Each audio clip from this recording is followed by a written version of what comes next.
மார்கழி மாதத்தில் மட்டும் அனைத்து கோவில்களிலும் விடியற்காலையில் பூஜைகள் செய்யப்படுவது ஏன்? மார்கழி மாதத்தில் காலவேளையில் பூஜை செய்வது ரொம்ப ரொம்ப விசேஷம். தட்சிணாயனம் உத்தராயணம் என்று இரண்டு.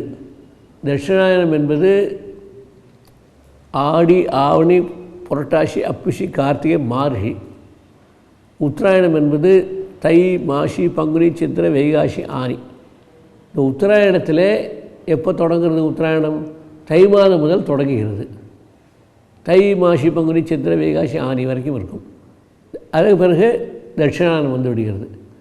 சூரியனுடைய சஞ்சாரம் கிழக்கிலிருந்து தெற்கு முகம் போகும் தட்சிணாயனத்திலே, உத்தராயணத்தில் கிழக்கிலிருந்து வடக்கு முகம் போகும். இதை வைத்து உத்தராயணம் தட்சிணாயனம் என்று வழியை சொல்லியிருக்கார்கள். அந்த சூரியோதயத்துக்கு முன்பாக பிராம முகூர்த்தம் என்று பெயர்.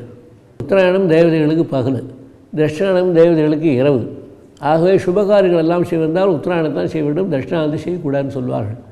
எப்படி கிருஷ்ணபட்சத்தில் செய்யக்கூடாது, சுக்கரபட்சத்தில் செய்யலாம் என்று சொல்வார்களோ காரியங்கள் எல்லாம், சுபகாரியங்கள் எல்லாம், அதுபோல் தட்சிணாயனத்தை செய்வது இரண்டாம் பட்சம்தான், உத்தராயணத்தை செய்வதுதான் உயர்ந்த பட்சம்.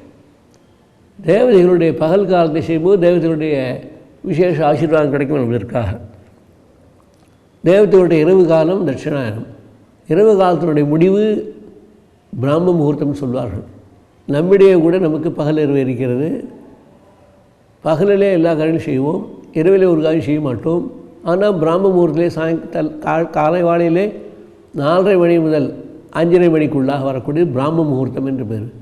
எல்லா தேவதைகளும் பிரசன்னமாக உள்ள காலம், மனசு நமக்கும் பிரசன்னமாக சந்தோஷமாக இருக்கக்கூடிய காலம். பட்சிகள் எல்லாம் எழுந்திருந்து அப்பொழுதுதான் வெளியே செல்லக்கூடிய காலம். ரொம்ப அமைதியான சாந்தமான ஒரு நேரம்.